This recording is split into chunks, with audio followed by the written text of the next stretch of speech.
podcast is powered by MonkeyKnifeFight.com. Oh yeah, you know the deal, the real deal. Eureka. Hey, We make plays every day. every day, Yeah, we make plays every day. real deal. We make Facts for that plays ass. every day. Yeah, we make plays every day. Yeah, We make plays every day. full send Yeah, we make plays every day. to the house. We make plays every day. Hey, Plays every day. hey, welcome to the Real Fantasy Playmakers. I am your host, Bogard Scott Free, and we got a special return guest. It's our man representing the real deal Fantasy HQ, my man LQ. What's happening? What up, bro? Shit, man, you know what I'm saying? Chilling, you know what I mean? I see you over there, dropping bars. You feel me? Yeah. Hey, so hold on real quick. Before we pay some bills and get to the housekeeping and then actually get to the meat and potatoes of the show, is Robbie putting you onto this?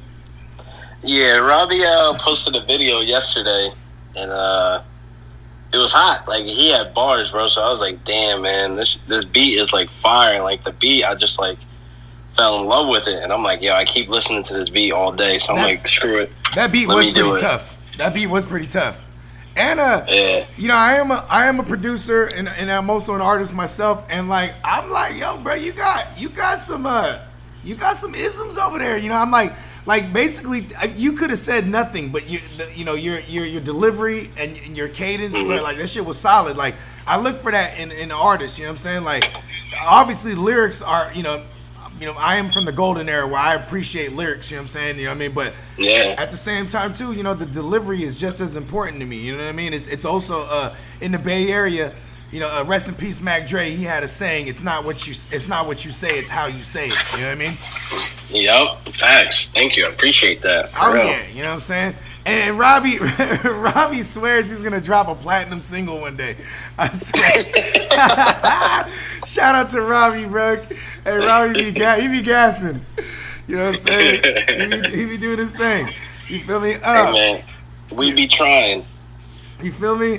Well, shit, Playmakers. You know what I'm saying? You know what we're gonna do on this one? We're gonna break down our man LQ's Los Angeles Rams divisional matchup against the number 1 seed in the division, the Green Bay Fudge Packers.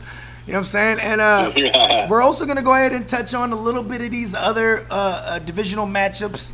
You know what I'm saying? Just want to see where your head's at on some of these joints. You know what I'm saying? And you know what I mean? And well, actually, pause. I think that was a pause moment there because that didn't sound right. That didn't sound. Yes, you know what I'm saying? But before we get to all that, we're going to go ahead and handle this quick housekeeping. Go ahead and follow me at the GMM Network on both IG and Twitter. You can go ahead and subscribe to the GMM Network on YouTube. And you can also find me frolicking through the mushroom fields on the Rum Boys Fantasy Network on YouTube. Also, check us out on rumboys.com. That's where you're going to find all our latest and greatest articles from all the innovative sports journalists. You know what I'm saying? Shout out to Miles Peacock. He over there.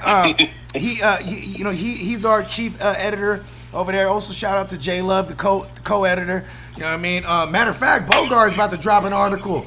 You know what I'm saying? I'm about to. Oh shit! Right? You know what I mean? You know what I'm saying? So be on the lookout for that. You know, crying a little bit about my Niners. You know what I'm saying? And also Playmakers. You heard it at the beginning of this podcast. This joint is powered by MonkeyKnifeFight.com. Head on over to MonkeyKnifeFight.com. Download the Monkey Knife Fight app. Use promo code GMM in all caps. We'll match your first deposit all the way up to $50. Get in on this divisional action, the prop action. You know what I'm saying? Monkey Knife Fight, give me money. Also, shout out to our sponsor, Milk and Honey TX, for all your CBD wellness and all your CBD goodness. Head on over to milkandhoneytx.com. LQ, let them know where they can find you, brother.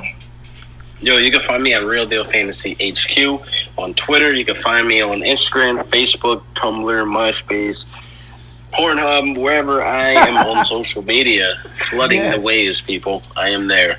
Yes. You know what I'm saying? Ride the wave, Playmakers. All right, let's get right into it. The Rams, man, they're going over to the frozen tundra. Yeah, it's gonna be a cold one. Okay, speaking on cold ones, right? Speaking on cold ones, let me grab a cold one real quick. Cause this one, I'm actually torn. I'm actually torn on this one because I actually picked the Rams to go all the way. Oof. Right? And this was back. I remember declaring this before the season ended. I remember you had came on to the show on like a random Q&A. Yeah. Remember that? And I had picked the Rams to go because I was already looking like, okay, the Packers' weakness is stopping the run, and like they didn't really address anything in the offseason or in the draft. You know what I mean?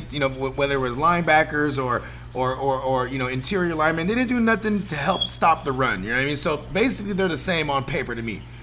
You know what I'm saying? Mm-hmm. And a lot of the times, people they be like, "Oh, well, you can't run on the Packers." You know what I'm saying? And because you look at the numbers, and I'm like, well, a lot of teams been playing from behind, so they tend to abandon the run, right? And then you could say, okay, well, the Chargers they are built with that defense that can knock Rodgers off his spot. You know what I mean? Then you got the fact that you guys got Cam Akers. He's getting 20 plus carries. You know what I mean? In the cold weather, maybe they can beat the Packers. You know what I'm saying? And this was my whole stance. That was my whole stance on everything. Then I see them hold Derrick Henry to under 100 yards. Granted, it was 98, but still, that was a big deal to me. Because if you could stop Derrick Henry, you could probably stop any running back. You would think, right? Yeah. And the Packers secondary is one of the they are top 5. You know what I'm saying? You got King back there. You got Savage at the safety spot. Then you got arguably the best corner this year with what's his name, Alexander. Mm-hmm. You know what I mean? That's not, yeah. What's his name? Alexander. It sounds. It's Alexander something or something. I'm high right now. Let me crack this back. but anyways, they got a phenomenal secondary. So then you couple that with the fact that Goff has the thumb. You know what I mean? And yeah, I mean, like, so I've kind of my stance on them going all the way. It's got chicken to its core. You know what I mean? Because of the injury. And then that's to check me out. So Goff played 6 games in cold weather. I'm assuming cold weather games. We're probably saying I would say under 40 degrees. I would imagine that qualifies as a cold weather game, right? So yeah. In his career, he has 6 of those. 2 of them were with Fisher, and then the other 4 were with McVay, and he went 3-1. But 3-1 out of those games with McVay, but they were team wins clearly, because if you look at Goff's numbers, 5 touchdowns, 5 interceptions, 50% pass completion rating, 6.3 yards per pass attempt. It's not that great. And if you not at all. And if you want to assume that, or maybe it's safe to assume the Rams will be playing from behind, I don't know if those numbers are good enough to like keep up with Rodgers the way they're clicking. You know what I mean? And then you got the player to player matchups. Obviously, it's gonna be a phenomenal show watching Jalen Ramsay and Devontae Adams. Hell yeah! It's we're gonna see the strength of the Rams defense. With Aaron Donald and Leonard Floyd. You know what I'm saying? Granted, Aaron Donald's banged up right now, but so is the Green Bay Packers line. You know what I mean? They're going to be without one of their starters, and you're going to need everybody up front to try to stop even a wounded Donald. So now with all those things I laid out, you know what I mean? If you could, and I know I don't have to tell you to put the Homer hat off or put the Homer hat aside, because I know you're a fuck Jared Goff. All right, let's get to it. I want to hear this. So first of all, with the cold weather, I'm not expecting Jared Goff to have like a A plus or even a B plus, B minus game. Like it's never been a thing to where like we asked Jared Goff to win us the game. It's never been Jared Goff won us the game. He rallied us to win us the game. It's either been our run game or it's been our defense. Right. And that's exactly what's going to have to come down to. So with Jared Goff, he's going to have to manage the game, not make stupid mistakes, no interceptions, no fumbles, take care of the ball because the Packers front line are very underrated. They can get to the quarterback fast and quick. So he needs to get the ball off quick. I'm talking about screens to Robert Woods. I'm talking like, Cooper Kupp in the slide, quick slants or whatever the case may be, Josh Reynolds, whoever wants to get involved that day. But most importantly, what needs to be done is to run the ball. Yes. Cam Akers needs 20 to 25 touches. He needs 20 to 25 touches for us to win the game. Now, Jalen Ramsay is a whole different type of beast when it comes to corners. Now, this is a weird stat, but Week 1, Amari Cooper had 7 catches for 57 yards. So you're probably looking at that as like, well, Week 1, Jalen Ramsay gave up 7 catches. Yeah. That is probably the only time he's given up 7 catches in Week 1. So yeah. I chalked that up to being the first 4 weeks. It was basically preseason. Basically preseason. Exactly. Yeah. You're just getting used to it. And they lost that game to begin with. So it doesn't even matter. He had 7 catches for 57 yards. It is what it is. Now, Diggs, he held Stephon Diggs to 1 catch, 4 yards, 1 touchdown. You know what? The touchdown's a little ugly, but he held him to 1.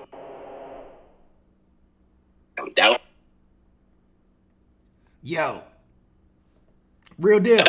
My bad. You're cutting in and out of there a little bit. Were you moving around? Stephon Diggs for 1 catch for 4 yards. Okay, there it is. Yeah, so that was, a little tasteless because he got a touchdown off of that 1 catch. Yeah. But it is what it is. Now, Terry McLaurin had 0 catches.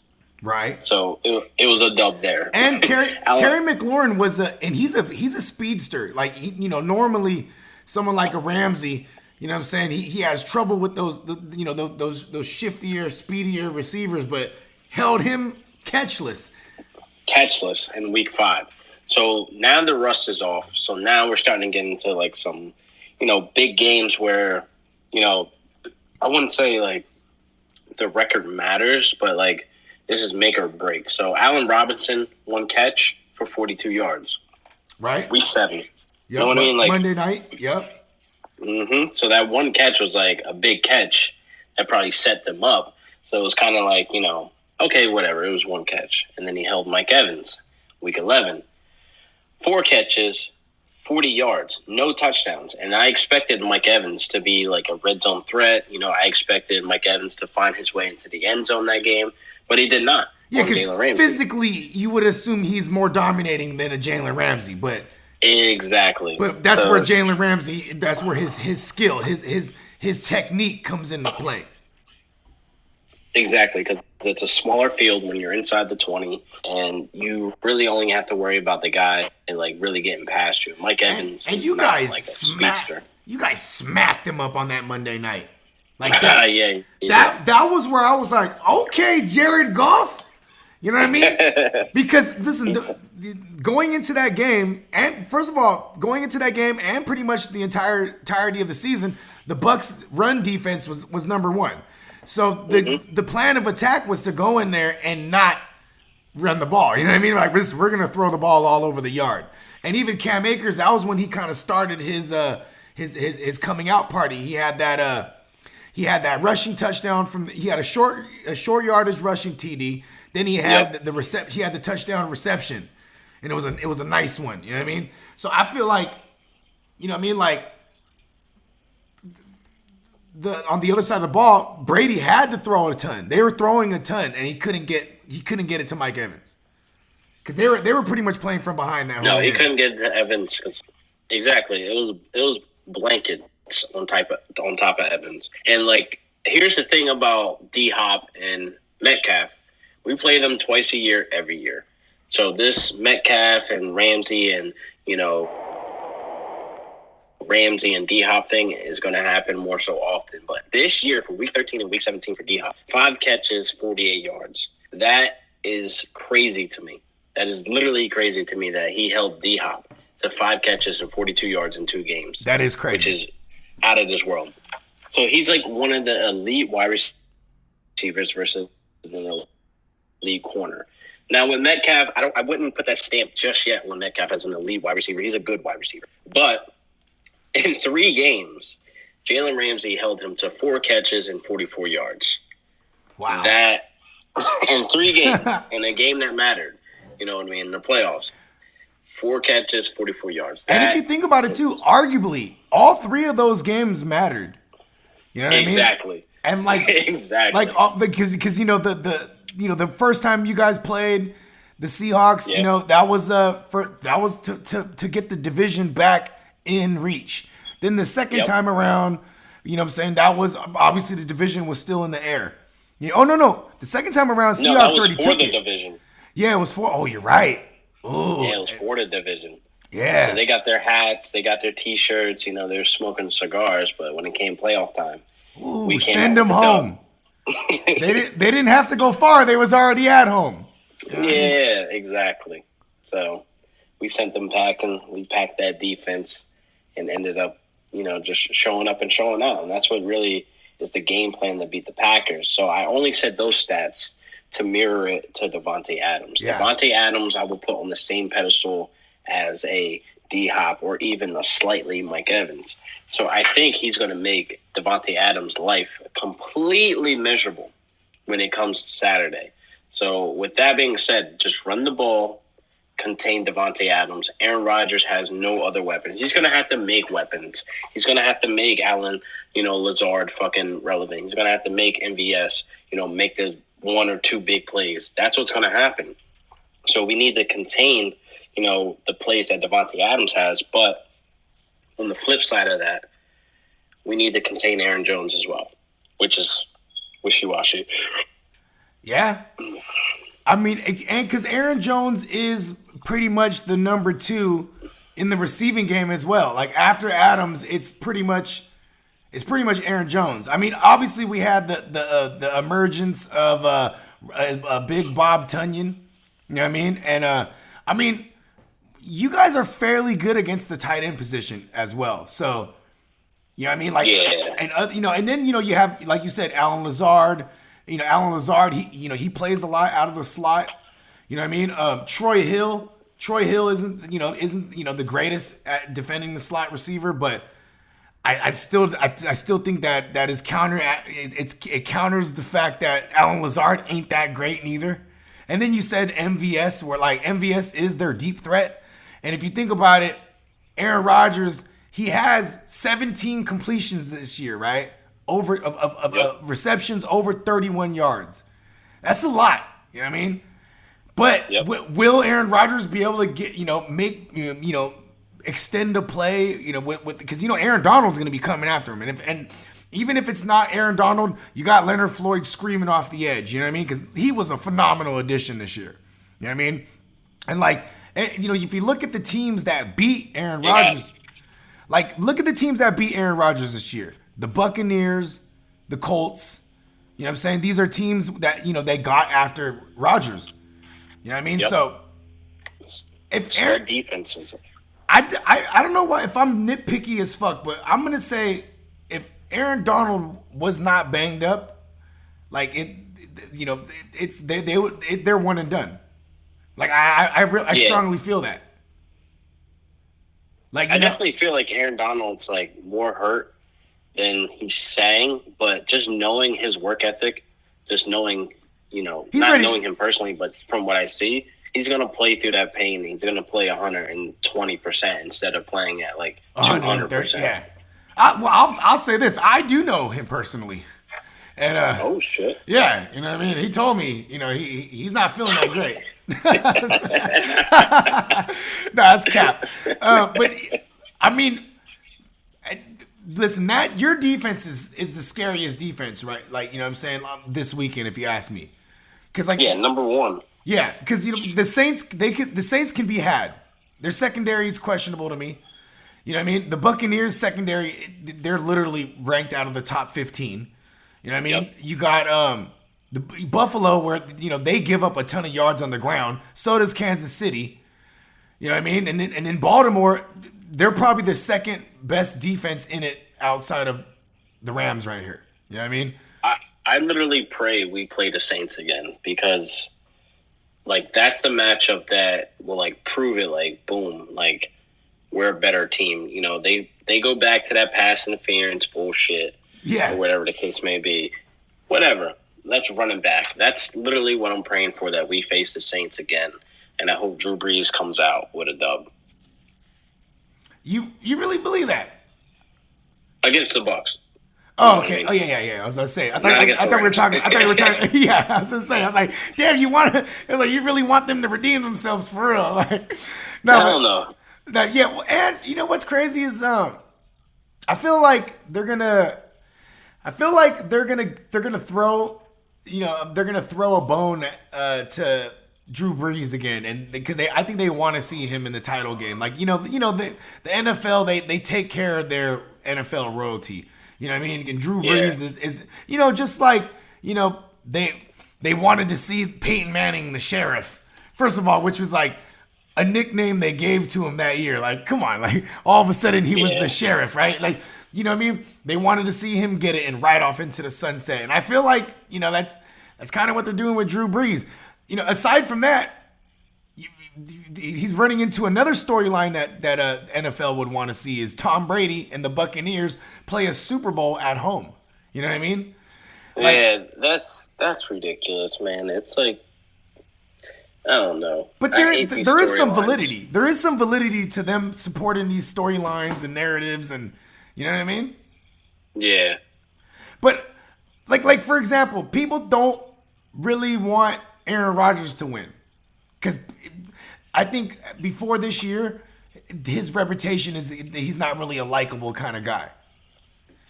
Yeah, but I don't think he deserves to win either. Not that him personally, but the team. Because they don't have the weapons to actually be a Super Bowl team. Like, honestly, we're just talking about Aaron Rodgers and Devontae Adams and Aaron Jones. That's it. That's three players, against an entire defense that's number one right now. So I think what's going to happen, like I said before, we just need to find a way to contain, Aaron Jones, because I know Jalen Ramsay is going to do his job. That defense is going to do its job against the pass. But my fear is that Aaron Jones gets loose, he gets wild, and he puts up a couple, yards. He puts up a couple, touchdowns, which will hurt us because now we have to depend on the backside of it for Jared Goff to perform for us, which I do not want to happen. I want to be able to be up, running the ball, and our defense holding them to probably let's say 10 points, and we win by 4 or whatever. So, it doesn't even matter. So selfishly, you want your Rams to win, but not.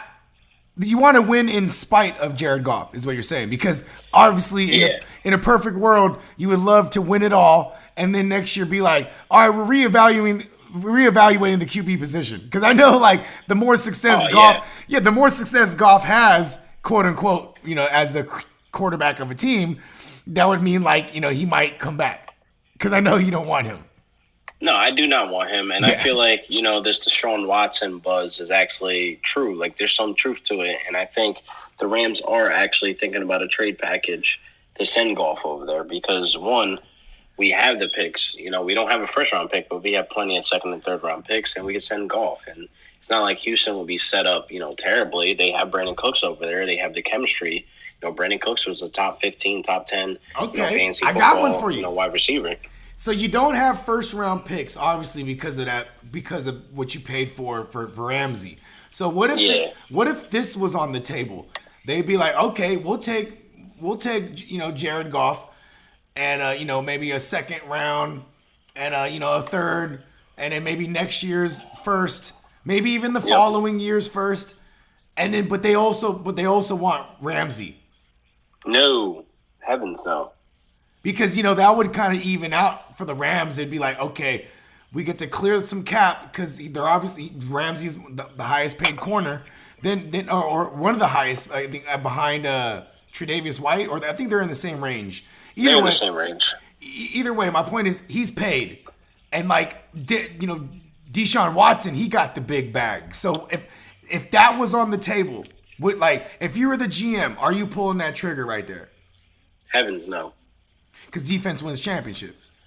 Exactly. My point exactly. As much Jalen as I Ramsay against the pass, Aaron Donald just wrecking the entire game. And let's not forget about our man Demarius Williams now, or Darius Williams. Yeah, he's becoming a household name. Oh. He's actually, he's getting into his groove. He has the confidence, and I definitely feel like he can he could be making a splash, next season. Being that he's coming in with some swagger, especially if we go deep into the playoffs, we go to the Super Bowl, et cetera, et cetera. He's going to come in with some confidence. He gets a lot of action too. He gets a lot of action because people are trying to avoid Ramsey most of the time, so they're targeting whoever he's on, and they're going to get rudely awakened. You know what I mean? Because and here's the thing. Okay, going back to the Packers Rams, right? Here's another thing that I found out. You know what I'm saying? Because I like to deep dive in all kind of different shit to support my narratives, right? And here's another one that is interesting to me. So your guys' D coordinator, Brandon Stokely, right? That's his name, the Stokester. So Brandon Stokely, he's a product of what's his face, man? Wade Phillips. No, well, not only Wade Phillips. He was also a product of Vic Fangio. So he was there with Fangio, for all those years that Fangio was there in Chicago.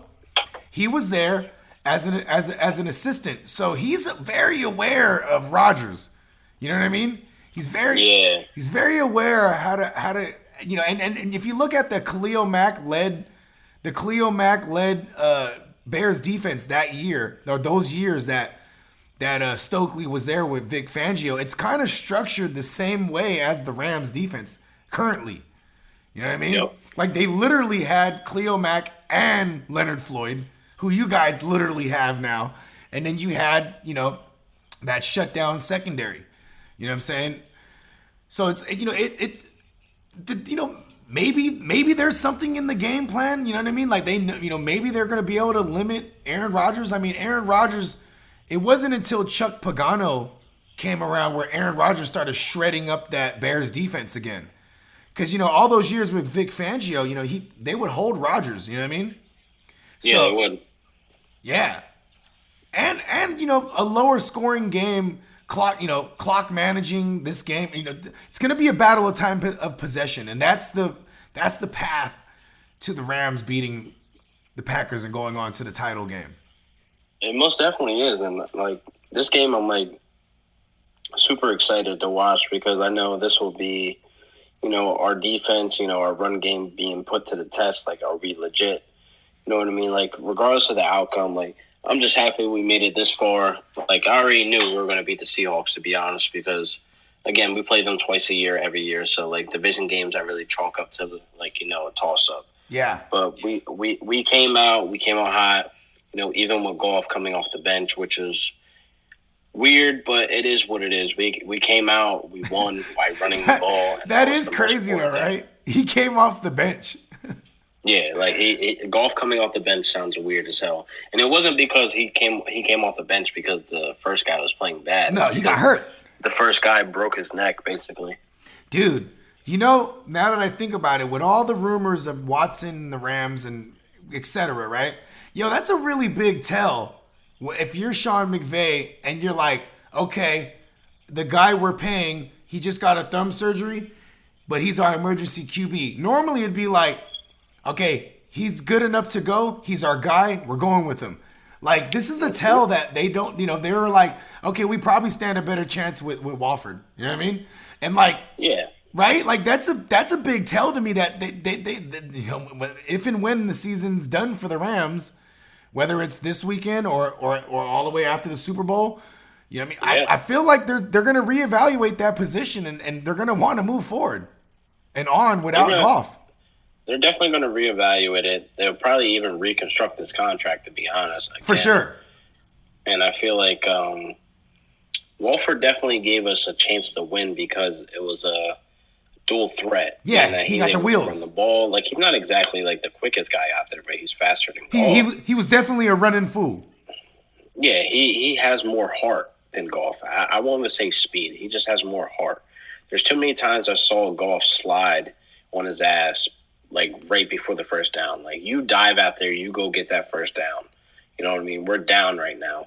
And, like, I saw Walford plenty of times. It's second down. He's sprinting full speed to get that first down. Like, bro, slide so we can, be okay with you not being injured to get, the first down. And it's like, for him to be sprinting and diving for a first down on second down, that lets me know he has heart. He's not afraid of contact.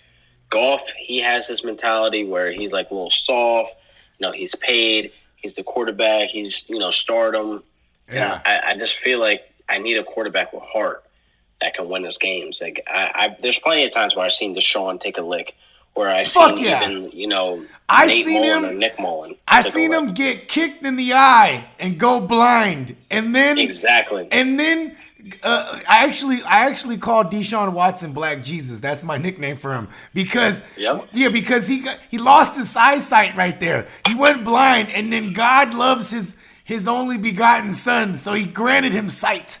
And then on the spot, he looked down the field and perpetual light shined down upon Duke Johnson, and he was able to find him for the game-winning touchdown. You know what I mean? Like, that's Deshaun Watson, bro. He's Black Jesus, bro.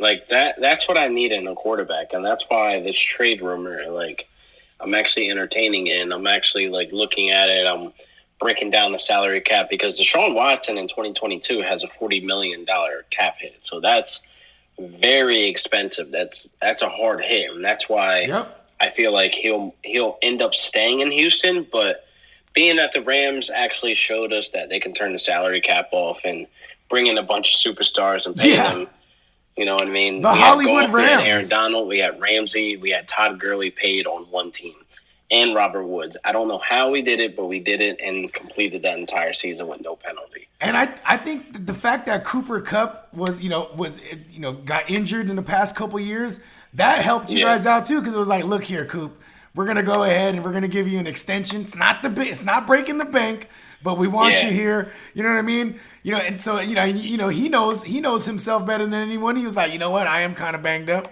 Let's go ahead and sign this contract. You know what I mean? So exactly. Yeah, and like Robert Woods, he's still in there for like another year, right?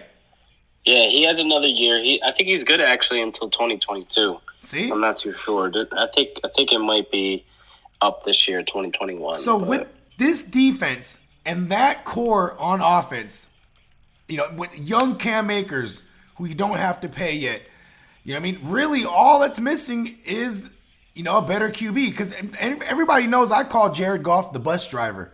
Because all you got, Sean McVay, he built this phenomenal bus. And all you gotta do is just drive this thing. You know what I mean? And you know what I mean? Like, and I think Sean McVay is a phenomenal enough coach where, he's not quite like Shanahan. Shanahan's arrogant, where he'd be like, anybody can win in my system. You know what I mean? Give me Nick Mullins. Yeah.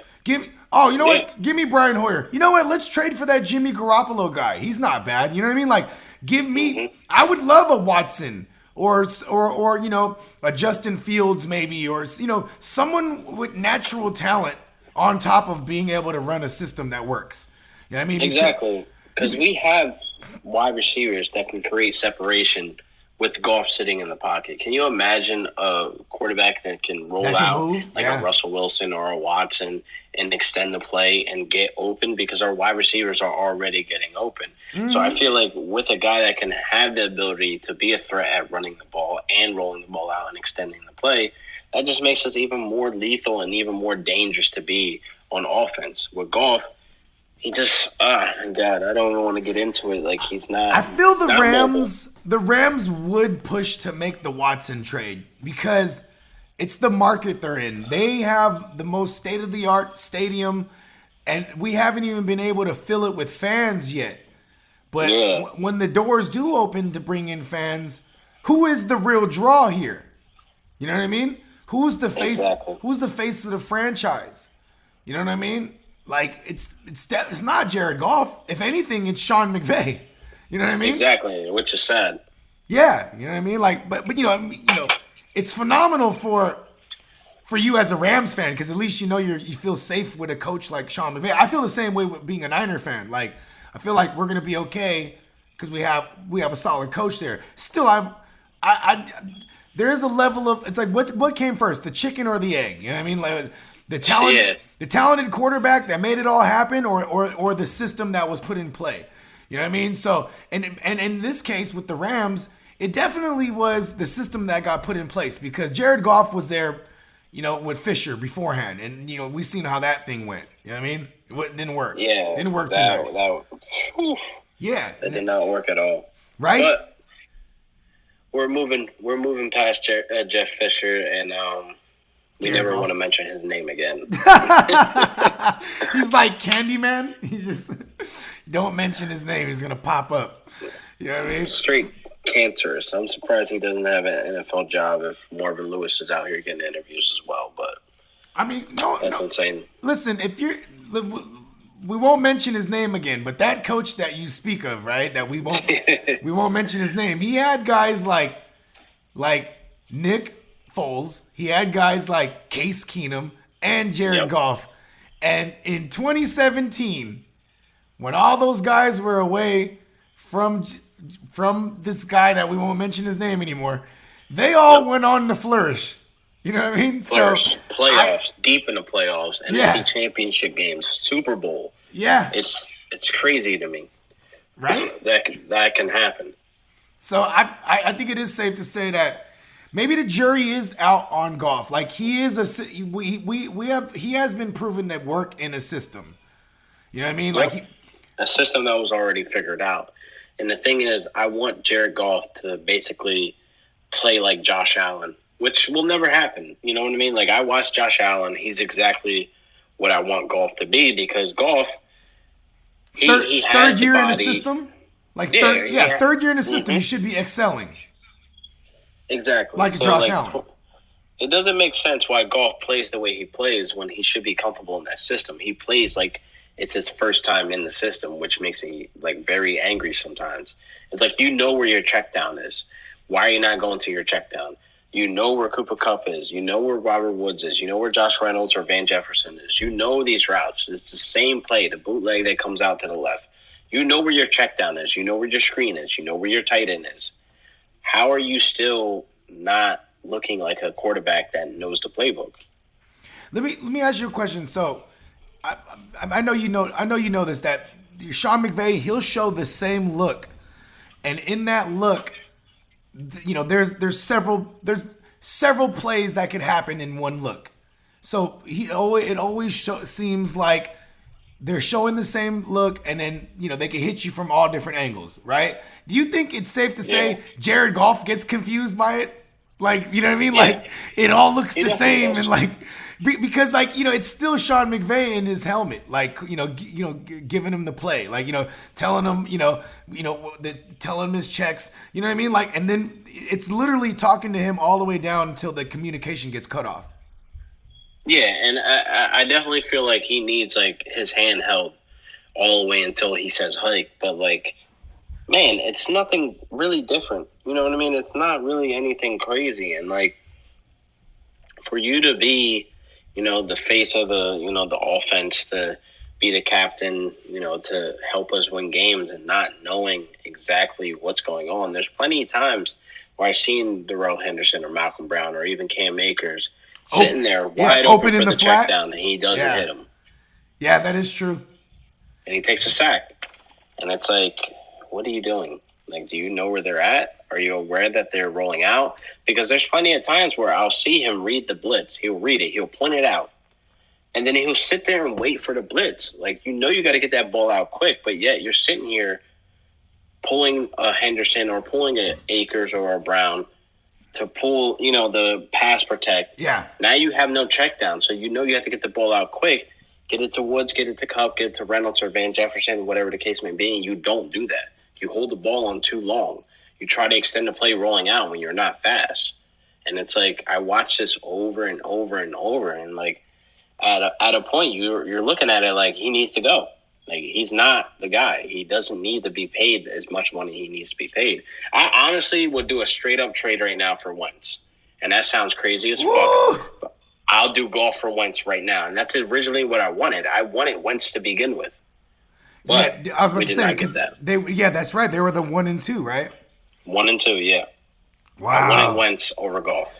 That's right, because Tennessee ended up trading away that pick to the Eagles. Yep. Wow. No, it was to us. Tennessee traded that pick to us to that's us right. move up to the first pick. That's right. Exactly. So it was kind of like, all right, we got the first pick. Let's take Wentz because, one, I saw the decision-making. I saw heart. I seen he had the mobile ability. And I saw that he made, some good throws. So being that he has the mobile ability, and I got to also remember Jeff Fisher, dumbass, who's never fucking developed a quarterback a day of his life. Yeah, ever. Takes Jared Goff. Shout out to Austin Davis. Fucking idiot. So I definitely blame Jeff Fisher for Jared Goff, honestly, because we should have had Wentz. Wentz wouldn't be in the situation he's in right now. Wow, you know what it was? Now that I remember, because he was big shit coming out of Cal. Yeah, he was like the greatest quarterback coming out of Cal since Aaron Rodgers. Mm-hmm. But he's not. That's exactly what they fed off of, the name. Yeah, but he's definitely not Aaron Rodgers. No, hell no. Fuck not even close. No. Dang. So, with all that said, you don't have the Rams? Do you have the Rams beating the Packers this weekend? No comment. No comment. It's kind of crazy because I'm kind of on board with you with no comment because I'm just gonna lean Packers, and I hate getting off my stance on the Rams, but it's that Aaron Donald injury it's a big deal. Yeah, it is. It is. I definitely think he's hurt more than like he says, but again, I know his work ethic. I know he's gonna fucking play 100%. So it's really just gonna have to come down to that defense stopping Devontae Adams. And I think we can. It's only one player. It's not like a Seahawks where you have Tyler Lockett and you have DK Metcalf. That's where it gets a little fishy. It gets a little wishy-washy, and then you have to worry about one or the other because they both can make home run plays. But it's literally just Devontae Adams, so contain him and semi-stop the run with Aaron Jones. That's all it is. I think the one thing, too, is that, one thing that people don't realize that the Packers have in the holster is they do have a power run game. We've seen a glimpse of it. We've seen a glimpse of it with against Tennessee because A.J. Dillon is another. He's a guy, man, in the cold weather like this. It's no coincidence. Matt LaFleur, he actually had Derrick Henry when he was with the Titans. You know what I'm saying? So now here's his version of Derrick Henry. 250-pound running back. You know what I'm saying? That can just close games, or you know what I mean? So I feel like if this game is not if the game gets away from the Rams, we're gonna see a heavy dose of A.J. Dillon, and you know what I mean? I think if you don't see A.J. Dillon much, that means the Rams are in this game, and that it's gonna be a time of possession battle. I'm gonna lay my hat on that, and whoever can win the time of possession battle is probably gonna win this game. Oh, 100%. And that's literally where it's going to have to live and breathe right there. The time and possession is going to be very important when it comes to this game because, again, I'd rather us have the ball, let's say an average of 7 minutes or whatever. Mm-hmm. And that's with us. Balancing, throwing the ball and running the ball. Cam Akers doing his damn thing. And we score or, which I'm not going to put out of the decision, get the field goals. Every point matters. Get the field goals. Matt Gay has been really good, actually not even going to say the last couple of weeks since we signed him. He's been pretty on par. So I definitely think we found our kicker finally after letting Greg Zuerlein go. So I definitely think it's going to be important to get in field goal range at all costs because we know how dangerous Aaron Rodgers is when, he's down. Yeah. Yeah. Hey, real talk, the Buccaneers, they fucked up cutting Matt Gay. I'll tell you that much. Oh, yeah, for sure. I don't know why they did that. They spent a first-round pick on him. He was a first-round kicker. Give him more than a year. You know what I mean? I don't know. I don't get it. Yeah, I don't get it. That was just crazy to me. He's happy as hell to be on the Rams, I'll tell you that much. Yeah, so I'm glad we got him, and hopefully he can stay longer than this year, and we extend him. But again, we need to find the cap money and see what we're going to do with Goff. Okay, so let's segue on to our last segment of the show. You know what I mean? Yep. I want to get your take on some of these other games, man. So let's go Ravens Bills. Whew. This is going to be a game where I'm going to set up shop. It's 8:15 at night. I'm going to be setting up shop on a Saturday night, watching some good-ass football because this is going to be a game. We have Josh Allen versus Lamar Jackson.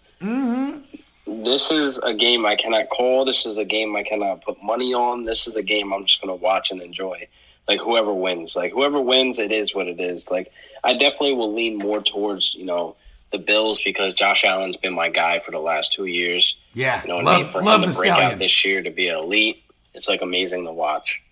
Right? We're like proud fathers. Yeah, right? You're just watching your kid go out there and kill it. Because hella motherfuckers were not on him in fantasy this year. Like, people were just not on him. You know what I mean? That's the thing. Like, the fantasy community is a little wishy-washy as well when it comes to hype trains and when it comes to, people just getting shitted on just because of, their situation at the time. When their situation changes, through free agency, through draft. As soon as Diggs landed in Buffalo, that should have told you 125%. You need to go get Josh Allen in the 5th or 6th round. Yeah. I don't care if you get Patty Mahomes or Lamar Jackson. You're going to be very upset missing out on Josh Allen if both of those guys are gone. You know what I mean? And think about this. Like, there were some arguments in the fantasy community that were like, well, Josh Allen, he's never passed for 300 yards in a game ever in his career. And then week 1, he passes for 400. Week 2, he does it again. Like, it was just like, now it was, because adding the addition of Diggs, there was, now he could stretch the field to somebody. Like, he had the big giant arm, and we seen flashes of it because they did this prior to this. They were like, you know what? It's 2019. Let's go ahead and get him a weapon. Let's get him John Brown. And then John Brown was the shit for a little while. Then it's like, Exactly. and then it's like, okay, then you add someone like Diggs, who was, and I call him the poor man's Antonio Brown because he runs routes like AB, bro. Like obviously he's better than AB right now at this standpoint in their careers. But that's a pretty good that's a big compliment coming from me. Like, you know what I mean? Like, he's Antonio Brown at route running. You know what I mean? Yeah, at Walmart or Kmart. But yes. I'll still take that. Right? Like, give me the blue light special. You know what I mean? Exactly. you know what I'm saying? Give me the discount. At the end of the day, it's like Josh Allen really didn't have that elite wide receiver. He had a bunch of wide receiver 2, wide receiver 3 guys. So you give him that weapon.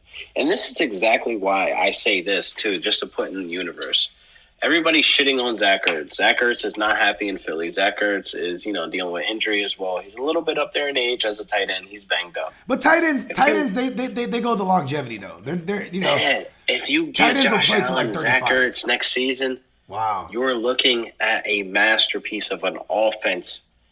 You're looking at and oh my God. And the only thing they're lacking right now is a little bit of help on defense and a little bit of help at the running back position. And their running back is Josh Allen. Team. Like, their running back is Josh Allen. But you're right though. That's not that doesn't equal longevity in a career at your franchise QB. You're gonna want to be able to establish run outside of him. You know what I mean? Because exactly that guy can get hurt. You know what I mean? Mm-hmm. Because that's why I said Singletary doesn't exist. You know what I mean? Like, Josh Allen's RB1. Singletary would probably be like an RB2-ish. Zach Moss, I definitely want him to pop off, but he's not getting, the right opportunities. Hey, he's getting opportunities. He's not getting the right opportunities. Are they banged up for this game? I think Zach Moss is actually out. Yeah, he's TJ out. Yeldon replacing him. Okay. Yeah, because I want to say I read something where TJ Yeldon is gonna get the quote unquote start. Yeah, it's really crazy. He's taking over for Zach Moss's role. I don't know what that is. Maybe a 1B situation. The Singletary's 1A. Yeah. Either way, it's a shitty, very shitty situation for Josh Allen not to have a solid running game. I will say this, even if they had a solid run game, it won't be. I feel like it won't be very effective against the Ravens front because they are a good run defense. No. But their secondary is phenomenal as well. Their secondary is like it's only a few notches below the Rams secondary. So I would and Josh Allen, he had trouble with the Rams secondary for the most part in that game earlier in the year. But I will say, like, one thing they do for Josh Allen is they run a ton of spread offense. You know what I mean? 4 wide receiver sets, 5 wide receiver sets, and this is how he shines. That's why they could really care less for the run game. You know what I mean? Like, really, Zach Moss, he's just been coming in the games like, when they needed to chew clock. You know what I mean? That's kind of been their bag this past couple weeks. And to be honest, bro, if the Colts don't go for it on 4th down and they kick that field goal, that game goes into overtime. So, you know what I mean? I'm not too sure if I could exactly hang my hat on the Bills and being like, yo, they're going to the title game. You know what I mean? Because I don't know if they can contain Lamar Jackson as well. No. We've seen Lamar Jackson get very loose on the Titans, and we saw him take one to the house, actually. I think the Bills' defense, they're going to have to lock up. They're going to lock up the middle of that field and see what they can do. So in Lamar Jackson's career, he's played, I want to say, 8 games in cold weather. In each of those games, he averages 70 yards on the ground, and he averages 7 yards a carry. You know what I mean? Like, and then the Bills' weakness is their run defense. They give up yards on the ground. You know what I mean? Like, they give up a ton of yards on the ground. You know what I mean? So that one, I would say, I would take the Ravens to cover the number right now. Like, I think they're giving Buffalo, like, I think they're giving them 6 points. I forget. I checked it the other day. But by the time we get down to Sunday, it'll probably be a pick 'em. Like, that line's gonna move because of it is. Yeah, it's gonna move closer to it being like a field goal game or a pick 'em. You know what I mean? So I like the Ravens to cover. You know what I mean? But I'm crazy enough, like, because I am a gambling man. I would take the Bills money line and parlay it with the Rams to cover, and just hope that the Ravens. I would take the Bills money line, parlay it with the Ravens to cover, and hope that the Bills win and not by much. You know what I mean? So that's crazy enough to do that and actually come out with a dub. Yeah, you know what I mean. But I'm gonna agree with you. I'm leaning Bills on this one. You know what I mean? They're on fire. They're not coming off a bye, so they're in. They're still in rhythm. You know what I mean? They're not gonna come out stale. And then you got Baltimore, who's just, in John Harbaugh's career, Baltimore they win road playoff games. You know what I mean? Yeah, they do. Like, this is just what they do. You know what I mean? So, I mean, they going all the way back to when they beat my Niners, they had to go through New England. You know what I mean? So, going on the road it's not tough for the Baltimore Ravens, but I'm wondering if they can establish that run game, because they are one of the greatest run offenses in the league right now. You know what I mean? As because they have, obviously, you have all the running backs they get off, and then you have Lamar, and Matt Milano and Trey Edmonds and all these guys, man, they're gonna have their work cut out for them, because they were able to hold Russell Wilson. They had a little bit of trouble with Kyler Murray.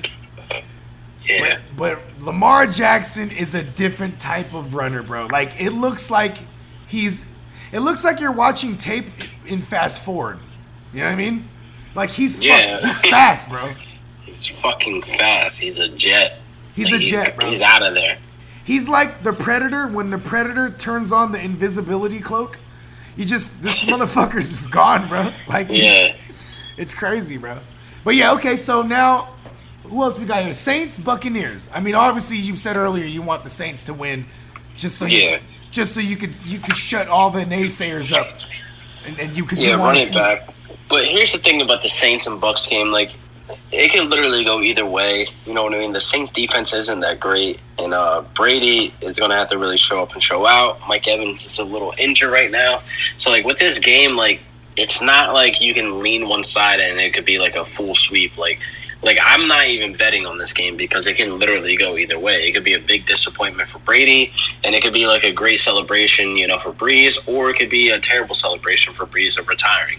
You know what I mean? So like this game, I'm staying away from it when it comes to betting because like I really do not know what can happen. I'll probably take I agree with you. I probably just take like the over or something because I think this game will shoot Exactly. out. Like I think it's indoors. You know what I mean? It's two top run defenses. Both these teams are top run defenses.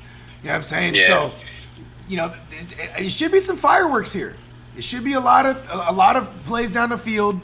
You know what I mean? I mean, you know, then you got Kamara. He's worked into the passing game. Latavius Murray's banged up, so we're gonna see a heavy dose of Kamara. You know what I mean? Michael Thomas is back. You know, he looked pretty good against the Bears secondary last week. You know what I mean? And then you got banged up Mike. You got banged up Mike Evans, Antonio Brown, who's coming around right now.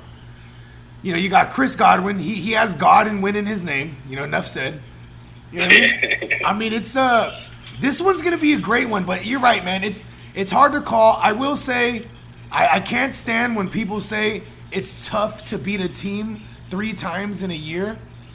Because I'd be like, well, tell the Rams that because they spanked the Seahawks. They basically beat them 3 times. I mean that you guys barely lost in that, you know, for the division. You know what I mean? In that game. So it's not like they spanked us. Well, I mean, either way, my point is, if you beat a team twice, right? That third time, to me, is kind of a no-brainer, right? I mean, it's really on the Bucs. It really is. You really don't have to really worry about it. Right? Like, I feel like the Bucs are the ones who are going to have to change shit up here. You know what I mean? Because they were able to beat the Saints, and both times they had Michael Thomas. Both times because remember that was the week 1 and Michael Thomas didn't do shit. It was. Right? He got hurt. Then the second time around, that was when Mike Thomas returned. You know what I mean? So, yep. They basically beat them twice without Michael Thomas, and now you got Mike Thomas. You know what I mean? They're gonna have to change it up. Yeah, the Buccaneers, Bruce Arians.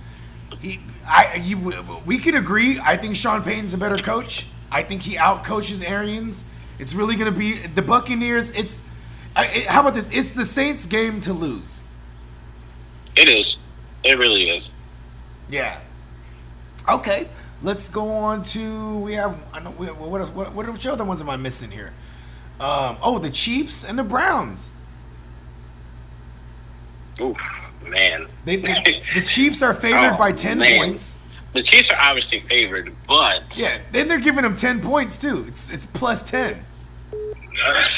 But I wouldn't be surprised if the Browns give Patty a hard time. I really wouldn't be surprised. I wouldn't be surprised if Patty struggles.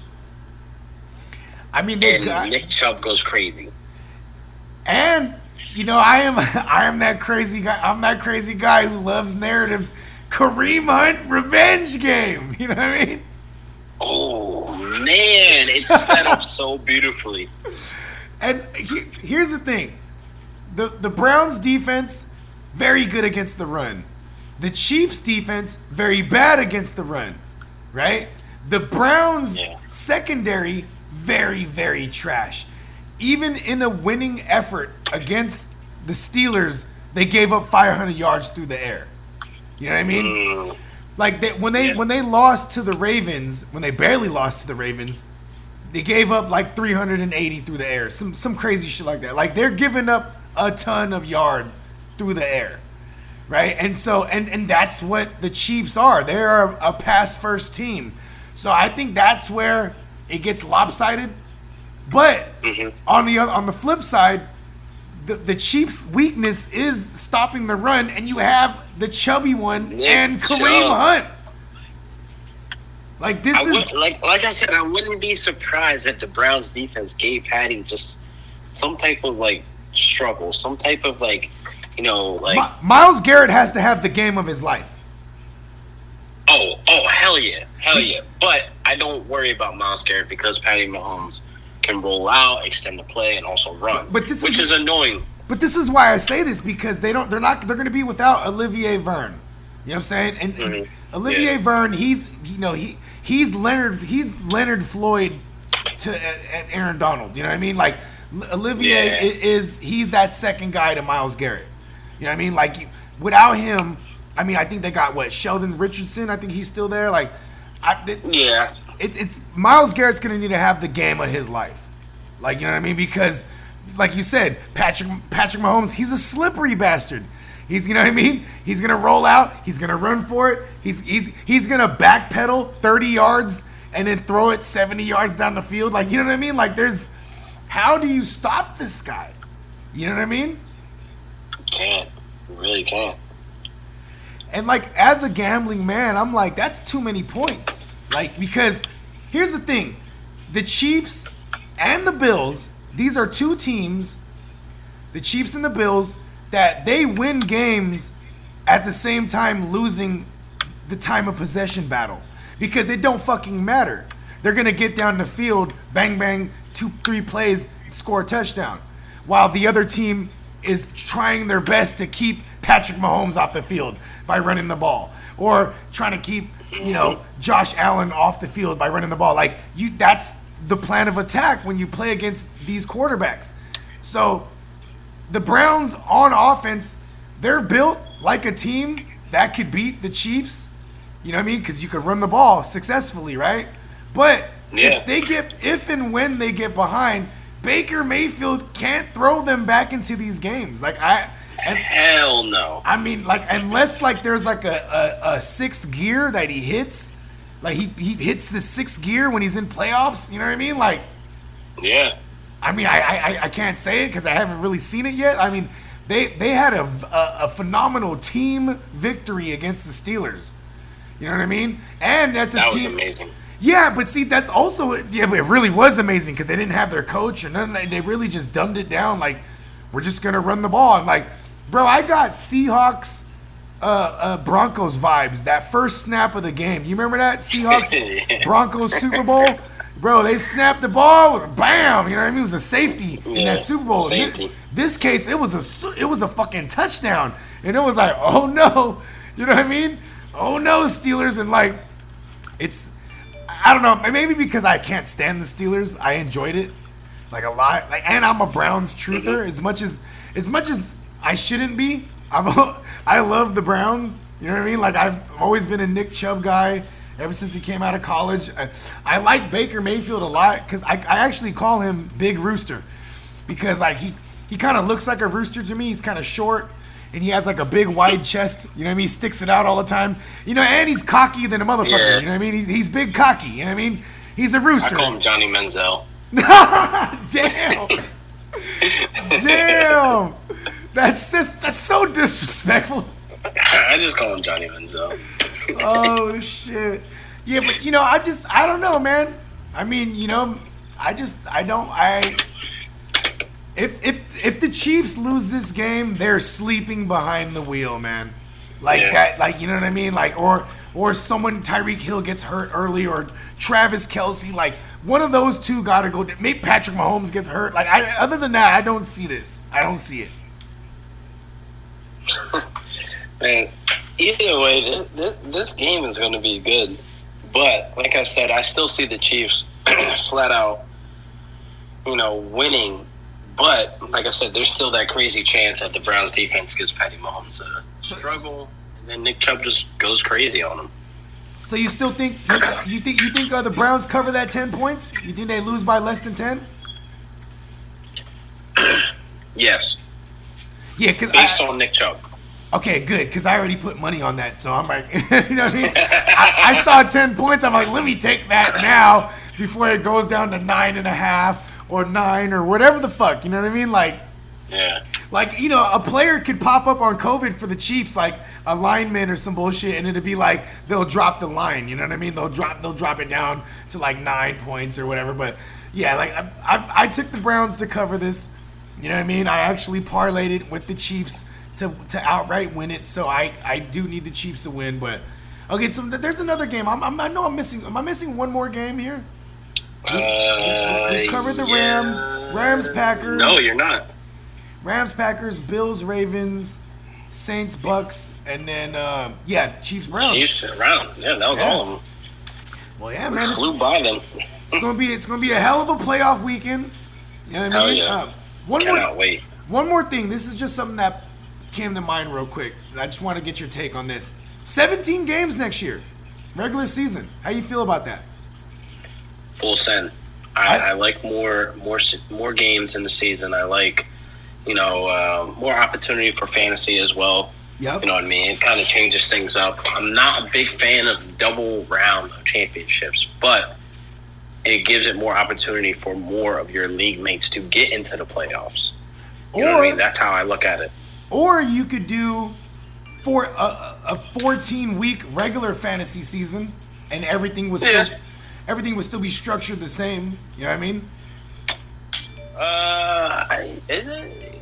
Yeah. That's where we're at now, are we? So we're 14, at 15, 16? Yeah, 14. Yeah. So it 14, would be 15, 16, yeah. Yeah, so if we did 14-week regular season, it'd be 15, 16, and 17. Yeah, you're right. Because week 18 would be what week 17 is now. You know what I mean? Got you. Yeah. I like it, though. I definitely like it. I mean, probably be able to put it. Yeah, probably be able to push the average trade deadline another week or two. You know what I mean? I like more action, and I like that most of the leagues that we're in, because we're in a lot of analyst leagues and shit like that. I like it when things come down to the wire. You know what I mean? So I love the tension. I love the shit talking as well. Yeah, so you get an extra week of that, an extra week of drama. You know what I mean?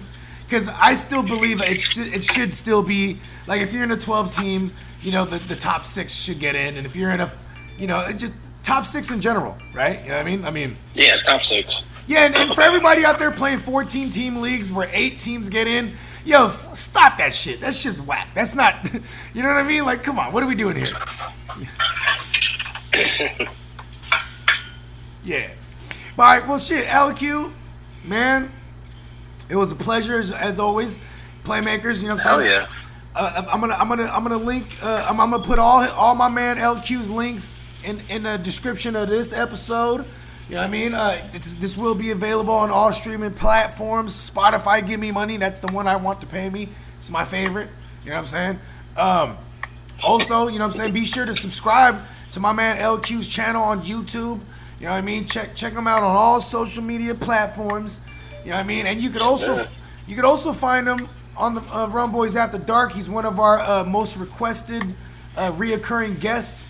You know what I mean? He will be I'll be there tomorrow. Yeah. I'll be there tomorrow. Which will be tonight, Playmakers, when you're hearing this. Yeah. It will be Friday. You will see us rocking Run Boys After Dark. I won't be there personally, but Luigi will be there in full effect. You know what I'm saying? Luigi's in the starting lineup. You know what I mean? I got this phenomenal batch of mushrooms right now, so I'm hoping I'm not it's crazy because the last batch I had them for 2 months. So I got Jesus. Well, yeah, I'll buy a couple ounces at a time. You know what I mean? I just love having mushrooms on deck. But this is a brand new batch, very colorful, and they just look dangerous. So I mean, I might be a mess tomorrow night or tonight, I should say. You know what I mean? Yep. Yeah, but I think that's what the people enjoy about my appearances on the Run Boys After Dark. You know what I mean? Because then Mushroom Man. Yes, the Mushroom Man, and I live in the mute chambers. You know what I mean? And you know what I'm saying? And I wouldn't have it any other way, Playmakers. But once again, LQ, man, thank you. And any parting words? Full send it. Go Rams. Full send it. Go Rams. You know what I'm saying? I'm gonna take the Rams to cover. I am gonna do that, and I'm probably gonna take the under on this game. And I hope Aaron Rodgers doesn't just score enough to take that thing over. You know what I mean? Because I feel a lower scoring game. I feel like the Packers, coming off this bye week, I think that first half of the game is going to tell us a lot. You know what I mean? It really is. It really is. Yeah, that very first half. You know what I mean? And Jared Goff, man, I want to say and yes, Jared Goff does listen to the show. So Jared Goff, I know you hear me right now. Fuck you, Jared Goff. Fuck you, Jared Goff. You know what I mean? I kind of don't want him to leave the division. You know what I mean? Because, I feel like we have Jared Goff's number. But yeah, of course. Right? But from a pure football standpoint and from a fantasy standpoint, I would love to see Watson or even just anybody else. Like, bro, it's not going to surprise me if they make some kind of deal to get rid of Jared Goff and they bring and they just rock with someone like Walford even. Like, they're like, you know what? We're going to see this thing with Walford. He's a whole lot cheaper. He's basically for free. You know what I mean? And that would show me that Sean McVay is really arrogant. He's like, you know what? It's my system. You know what I mean? I could do this with Walford. For real. It really is, though, to a degree. I would love that power move. I would love it. Right? Well, yeah, man. We'll see. We'll see. The future, it's wide open. 2021, we're here. I'll see you in the killing fields, my brother. And I'll see you tonight on After Dark. Will do, my brother. I'll see you, bro. For sure, man. Thanks again, brother. Peace. Peace.